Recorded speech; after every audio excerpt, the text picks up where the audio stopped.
الكريم أما بعد. میرے محترم عزیزوں،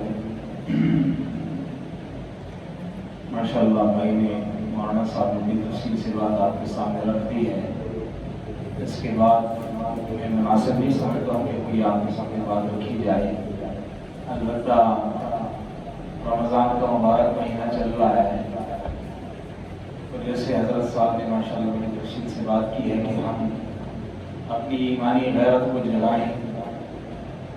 سب سے پہلے تو ضرورت اس بات کی ہے کہ ہمارا جو بائی کاٹ ہے وہ ہمارے گناہوں سے ہو جائے. بنیادی چیز تو یہ ہے. آگے آگے ہمارے ساتھ ہی آگے مل کر بیٹھیں گے انشاءاللہ تو بات سمجھ بھی آئے گی، اور آپس میں جتنا قریب ہو کر بیٹھتے ہیں محبتیں بڑھتی ہیں. صحابہ بالکل قریب بیٹھتے ہیں. جبریل علیہ السلام جو آئے تھے اللہ کے رسول صلی اللہ علیہ وسلم، تو حدیث جبریل جو ہے اس میں صحابہ کو کچھ باتیں سکھانی تھی، تو کچھ سوالات کیے تھے. اللہ کے رسول صلی اللہ علیہ وسلم کے ساتھ بالکل ایسے قریب بیٹھ گئے کہ ان کے گھٹنے حضور نبی کریم صلی اللہ علیہ وسلم کے گھٹنوں کے ساتھ مل گئے. اتنا قریب بیٹھا. قریب بیٹھنے سے بات سمجھ میں آ جاتی ہے. تو بنیادی بات تو یہ ہے میرے بھائی اور دوستوں کہ ہم سب سے پہلے تو اپنے گناہوں سے بائی کاٹ لیں. جب تک ہم گناہ نہیں چھوڑیں گے تو یہ ہماری ایمانی غیرت جاگ نہیں سکتی ہے. ماشاءاللہ مولانا صاحب نے بڑے درد دل سے بات کی ہے. یہ بات ہماری سمجھ میں کیوں نہیں آ رہی ہے؟ ہم چاہتے ہوئے بھی بائی کاٹ نہیں کر پا رہے. اور آپ یقین جانیں یعنی 70-80% جو ہم سودا خرید کر لاتے ہیں گھروں میں اس میں انہیں کی چیزیں ہوتی ہیں. تو اللہ رحم کرے وہ دل کے اندر نورانیت نہیں ہے، ظلمت ہی ظلمت ہے. کیونکہ جب تک دل کے اندر نور نہیں آئے گا، نیکی کا اپنا ایک نور ہوتا ہے، تو وہ روشنی جو ہوتی ہے اس روشنی کے ذریعے سے بندے کو اندازہ ہو جاتا ہے کہ ہاں یہ حرام ہے یہ حلال ہے. ایمان کی جو روشنی ہوتی ہے اندر وہ انسان کو گناہ سے بچاتی ہے. ایک ایمان کی طاقت ہوتی ہے، ایک ایمان کا نور ہوتا ہے. تو وہ جب دل میں آ جاتا ہے تو پھر انسان معصیت سے بچتا ہے. تو جب معصیت سے بچتا ہے تو پھر اس کی جو اندر کا ایمان ہے، ایمانی غیرت وہ جاگ جاتی ہے. پھر یہ میرے عزیزوں جتنی بھی اللہ کی دین کے خلاف اللہ کو مٹانے کے جتنے منصوبے چل رہے ہوتے ہیں اور جتنی تنظیمیں اور جتنی اس کے لیے جو ہے نا تحریکیں چل رہی ہوتی ہیں، پھر اس کے خلاف یہ سر پر کفن باندھنے کے لیے بھی تیار ہو جاتا ہے. لیکن جب اندر ظلمت ہی ظلمت ہو، اندر جو ہے دل سیاہ ہو چکا ہے. حدیث میں آتا ہے کہ جب بندہ گناہ کرتا ہے، اللہ کی نافرمانی کرتا ہے، تو اس کے دل پر ایک سیاہ نقطہ لگ جاتا ہے.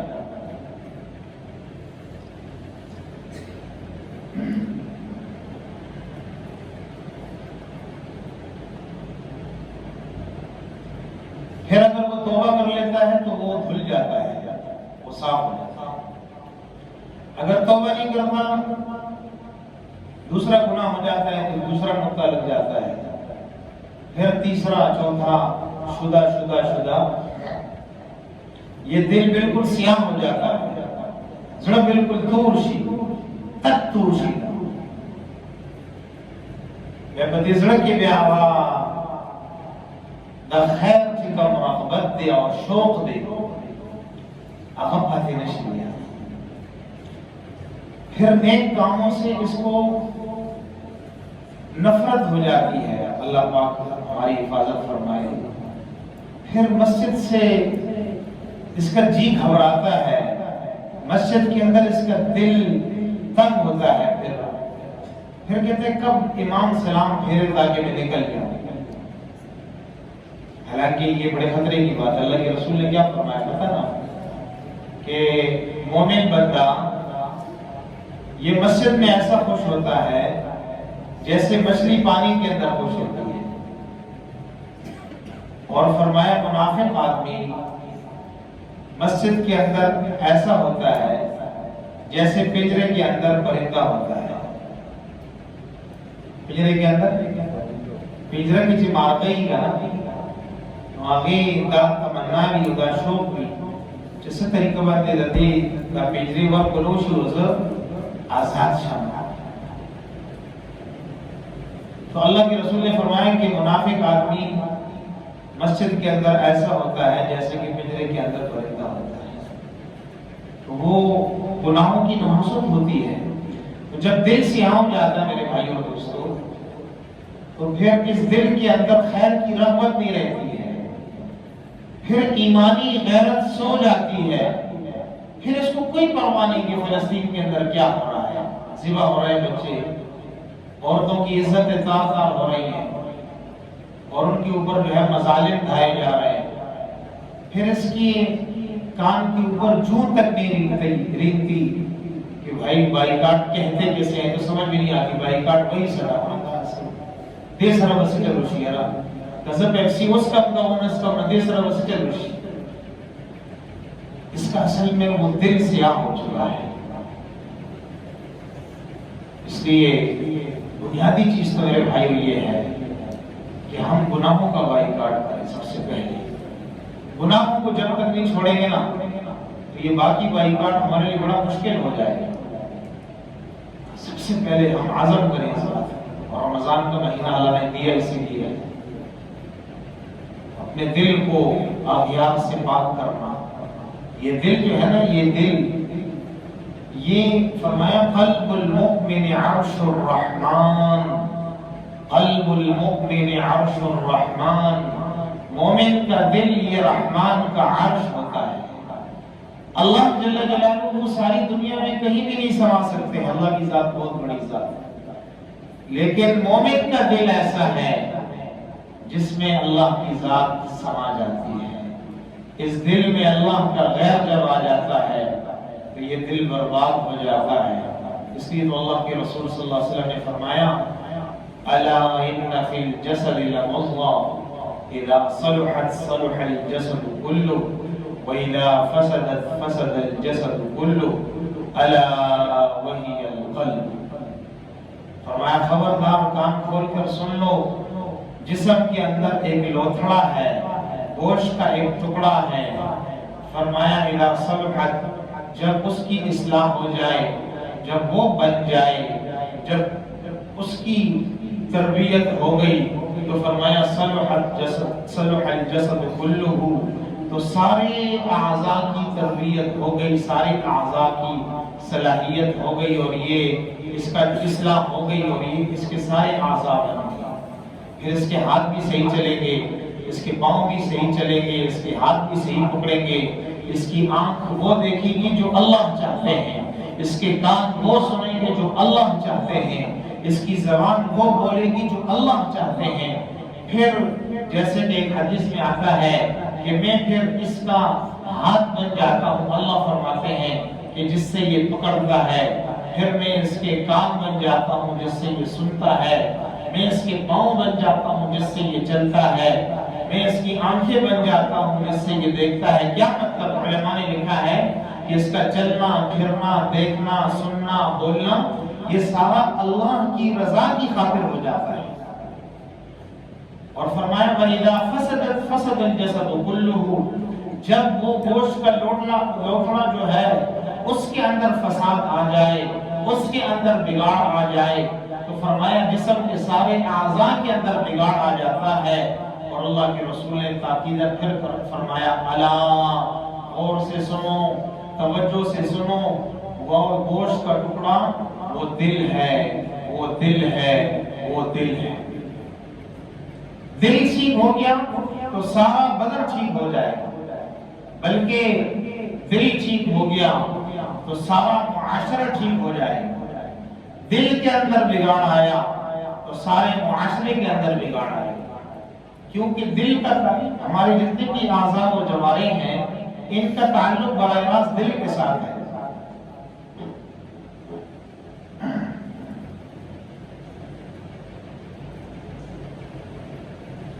دیکھو نا، ہم مثال کے طور پر میں آپ کو مثال سے سمجھاتا ہوں کہ آپ کے جو ہے سر میں درد ہے، آپ کے سر میں درد ہے، طبیعت ناساز ہے، آپ کے پاس روسٹ مرغا لے کر آیا کوئی مسالے دار بڑے چسکے دار، اور آپ سے کہہ رہا ہے کہ حضرت یہ کھا لیں، تو آپ کیا کہتے ہیں؟ زنفرما اوکھرا، یار روسٹ چرک دے رہا ہے، اوکھرا بے زبردست مزیدار دے نفرما، یار اوکھرا لگ دو، یار زڑ میں نکی، کیا کہتا ہے یہ؟ زڑ میں نکی، دل نہیں چاہ رہا، حالانکہ کھانا تو اس نے منہ سے ہے نا، دل نے تو نہیں کھانا منہ سے ہے، لیکن یہ کیا کہتا ہے؟ میرا دل نہیں چاہ رہا۔ تو اس سے کیا معلوم ہوا کہ ہمارے تمام اعضاء و جوارح کا تعلق دل سے ہے۔ اگر دل چاہے گا تو پھر یہ پاؤں چلیں گے بھی، ہاتھ پکڑیں گے، آنکھیں دیکھیں گی، اور جو ہے زبان بولے گی، اور کھانا جو ہے منہ کے ذریعے سے کھایا جائے گا۔ اور اگر دل نہیں چاہے گا تو یہ ساری چیزیں ہوں گی لیکن حرکت نہیں ہوگی۔ تو تمام اعضاء و جوارح کا تعلق دل سے ہے، تو دل یہ جو ہے تمام اعضاء و جوارح کا بادشاہ ہے۔ دل کی اصلاح ہو گئی، سارے اعضاء اور جوارح کی اصلاح۔ دل کی اصلاح نہ ہوئی تو میرے بھائی اور دوستوں بڑے خطرے کی بات ہے۔ یہ دل ہی انسان کو مجبور کرتا ہے عمل پر، چاہے وہ نیک عمل ہو اس کے لیے بھی دل تیار کرتا ہے، چاہے وہ برا عمل ہو اس کے لیے بھی میرے بھائی اور دوستوں اس کے اندر جو نفس ہے اور اس کا دل ہے وہ اس کو مجبور کرتا ہے۔ اس لیے اللہ کے رسول نے اس حدیث میں فرمایا کہ اگر دل کی اصلاح ہو گئی سارے اعضاء کی اصلاح ہو گئی، اور اگر دل بگڑ گیا سارے اعضاء و جوارح۔ تو بنیادی بات کریں بھائی اور دوستوں، انبیاء علیہ الصلوۃ والتسلیمات کی جو محنت تھی، ان کی محنت کا میدان وہ انسانوں کے قلوب ہوتے تھے، لوگوں کے دلوں پر محنت کرتے تھے کہ لوگوں کے دلوں کا تعلق اللہ کی ذات عالی سے۔ تو اللہ کرے کہ میرے آپ کے دل میں اللہ آ جائے، اس دل میں اللہ کا غیر آئے گا، یہ دل بگڑے گا اور فساد بچے گا، ساری دنیا کے اندر فساد ہی فساد۔ آج جو مسلمان مار کھا رہا ساری دنیا کے اندر، بنیادی وجہ میرے بھائی اور دوستو اس کا اللہ جل جلالہ کے ساتھ تعلق وہ خراب ہو گیا ہے، بگڑ گیا ہے، اللہ کے ساتھ تعلق وہ ٹوٹ چکا ہے۔ تو جب تک ہمارا اللہ کے ساتھ تعلق نہیں بنے گا اس وقت تک اللہ ہمارے ساتھ نہیں ہوں گے۔ جب اللہ ساتھ نہیں ہوں گے تو ساری دنیا کا غیر ہم پر مسلط۔ صحابہ سے ساری دنیا ڈرتی تھی، مسلمانوں سے ساری دنیا کی حکومتیں، بڑی بڑی حکومتیں، حضرت عمر رضی اللہ عنہ کا نام سنتے ہی بڑے بڑے بادشاہ کام اٹھتے تھے، بڑی بڑی فوجیں کام اٹھتی تھی۔ کیا تھا میرے بھائیوں؟ اللہ کو ساتھ لے لیا تھا۔ جب اللہ کو ساتھ لے لیا تھا ساری دنیا اللہ نے ان کے لیے مسخر کر دی، حتیٰ کہ میرے بھائی اور دوستو وہ کیا کہتے ہیں، سمندروں کا نظام بھی ان کے تابع تھا۔ 8 واقعات احادیث مبارکہ میں ایسے آتے ہیں کہ جس میں تقریباً 8 واقعات کی جس میں صحابہ پانی کے اوپر ایسے چلے ہیں جیسے کہ ہم پکی سڑک پر چلتے ہیں، بغیر کشتی کے، بغیر جو ہے سواری کے، بغیر کسی بحری جہاز کے، گھوڑوں کے اوپر سوار ہو کر، اونٹوں پر سوار ہو کر سمندر کے اوپر ایسے چلے ہیں جیسے کہ ہم پکی سڑک پر چلتے ہیں۔ اعلیٰ ابن حضرت رضی اللہ عنہ فرماتے ہیں کہ ایک جنگ کے موقع پہ بیچ میں جو ہے نا دریا اور سمندر آ گیا، ہمارے پاس کشتیاں تھی نہیں، امیر جماعت نے سب سے پہلے تو یہ بات پوچھی، دیکھو وہاں پر بھی کیا پوچھا گیا، ابھی تم میں سے کوئی ایسا تو نہیں ہے جس سے کبیرہ گناہ ہوا، دیکھو عجیب سوال یہ نہیں کہے کہ تم میں سے کون کون ایسا ہے جس کو کشتی بنانے آتی ہے، کشتی چلانے کس کو آتی ہے، بحری جہاز چلانے کس کو آتا ہے، اور تیرنا کس کو آتا ہے، یہ نہیں پوچھا۔ کیا کہا کہ تم میں سے کوئی ایسا تو نہیں جس نے کبیرہ گناہ کیا؟ اللہ، بڑا گناہ، اس سے اللہ کی مدد اٹھ جاتی ہے، گناہ سے اللہ کی مدد اٹھ جاتی ہے۔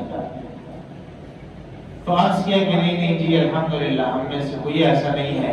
یہ اللہ والے لوگ تھے، صحابہ تھے، صحابہ کی جماعت تھی، رسول اللہ صلی اللہ علیہ وسلم کی تربیت یافتہ، کہا ہم میں کوئی بھی کبیرہ گناہ کرنے والا نہیں ہے۔ تو امیر جماعت نے فرمایا فسمو، پھر تو اللہ کا نام لے لو، وقتحمو، اپنی اپنی سواریوں کو سمندر میں ڈال دو۔ اللہ، میرے جیسا کوئی کمزور ایمان والا ہوتا تو کہتا امیر صاحب آپ کیا کہہ رہے ہیں، ایک تو دشمن کے ساتھ لڑوانے لے جا رہے ہیں اور اوپر سے خودکشی کا کہہ رہے ہیں، یہ تو خودکشی ہے، سمندر کے اندر ہم کیسے چلیں، بحری جہاز کا انتظام کریں، کشتی کا انتظام کریں، یہ تو آپ خودکشی کا کہہ رہے ہیں۔ نہیں، ان کے ایمان بھی میرے بھائیوں پہاڑوں سے زیادہ مضبوط تھے۔ جب امیر جماعت کا حکم ملا تو علی بن حضرمی رضی اللہ عنہ فرماتے ہیں فسمینا، ہم نے بسم اللہ پڑھی، ہم نے بسم اللہ، وقتحمنا، اپنی سواریوں سمیت ہم سمندر کے اندر گھس گئے، کوئی گھوڑے پر، کوئی خچر پر، کوئی اونٹ پر سوار ہے تو اپنی سواریوں کو سمندر کے اندر ڈال دیا، اور کیا فرمایا فعبرنا، ہم سارا کا سارا سمندر پار کر گئے، فما بل الماء اسفل خفاف ابلنا، اور تو چھوڑیں کہ ہم بھیگتے، ہماری سواریاں بھیگتی، یا ہم ڈوبتے، ہماری سواریاں ڈوبتی، ہمارے کپڑے بھیگتے، یہ تو بہت دور دور کی بات ہے۔ فرمایا فما بل الماء اسفل خفاف ابلنا، ہمارے اونٹوں اور ہمارے گھوڑوں کے نیچے تلوے تک جو ہے وہ گیلے نہیں۔ فعبرنا، ہم سارا سمندر پار کر گئے اور ہماری سواریوں کے نیچے تلوے بھی نہیں گھیلے۔ اللہ، یہ کس نے کیا بھائی؟ اللہ نے۔ لیکن کیسے کیا؟ صحابہ کی ایمان کی بنیاد پر یہ فیصلہ کیا، ان کے اعمال کی بنیاد پر، ان کے دل کی کیفیت کی بنیاد پر اللہ پاک نے جو ہے نا یہ اللہ پاک نے مدد بھیجی۔ تو صحابہ کی تربیت بھی تھی، ان کے اندر کے دل کا ایمان جو ہے وہ کامل درجے کو پہنچا ہوا تھا، انہوں نے محنت کر رکھی تھی، اس لیے اللہ پاک نے سارا کائناتی نظام ان کے لیے مسخر کر دیا تھا۔ من کان للہ کان اللہ لہ، جو اللہ کا بن جاتا ہے اللہ اس کے بن جاتے ہیں۔ تو آج میرے بھائیوں اور دوستوں، ساری دنیا وہ ہمارے خلاف ہے، سارا نظام ہمارے خلاف چل رہا ہے، اس لیے کہ ہم اللہ کے خلاف چل رہے ہیں، صاف سی بات ہے، ہم دین کے خلاف چل رہے ہیں۔ اگر ہم اللہ کے احکامات کے مطابق زندگی ڈھال لیں گے اپنی، اللہ کے ساتھ ہمارا معاملہ درست ہو جائے گا، اندر کی اصلاح ہو جائے گی، اور ہمارا سب سے بنیادی جو باریکاٹ ہے گناہوں کے ساتھ، وہ جب وجود میں آئے گا تو میرے بھائیوں اور دوستوں اللہ کی مدد شامل حال ہو جائے گی۔ یہ ساری کائنات اللہ پاک میرے آپ کے قدموں میں لے جائے گی۔ اللہ کا وعدہ ہے من کان للہ کان اللہ۔ تو کیا خیال ہے بھائی، اللہ کے بننے کے لیے تیار ہیں سب؟ ہاں، تو یہ اعتکاف کا بھی یہی مقصد ہے، رمضان اللہ نے دیا تھا، روزوں کا بھی یہی مقصد ہے۔ اب دیکھو اعمال تو اور بھی بہت ہیں، لیکن ان کے بارے میں اللہ نے یہ نہیں کہا کہ یہ میرے لیے ہے۔ اللہ کے اعمال تو ہم سب اللہ کے لیے کرتے ہیں۔ نماز کس کے لیے آپ پڑھتے ہیں؟ اللہ کے لیے پڑھتے ہیں۔ اور حج کس کے لیے کرتے ہیں؟ اللہ کے لیے کرتے ہیں۔ زکوٰۃ بھی اللہ کے لیے دیتے ہیں۔ تو جتنی بھی نیک اعمال ہیں تو اللہ کے لیے کرتے ہیں۔ لیکن اللہ نے روزے کے بارے میں فرمایا الصوم لی، یہ روزہ میرے لیے ہے، وانا اجزی بہ، اور میں ہی اس کا بدلہ دوں گا۔ باقی اعمال کا بدلہ اللہ پاک فرشتوں کے ذریعے سے دیتے ہیں، لیکن روزے کے بارے میں اللہ اعلان کر رہا ہے کہ الصوم لی، روزہ چونکہ میرے لیے ہے اور میں خود اس کا بدلہ دوں گا۔ تو یہ کیوں کہا اللہ نے کہ روزہ میرے لیے ہے؟ اعمال تو سارے اللہ کے لیے ہیں، اس لیے کہ اس میں انسان کو اخلاص کا اعلیٰ درجہ حاصل ہو جاتا ہے۔ دیکھو سخت گرمی کا موسم،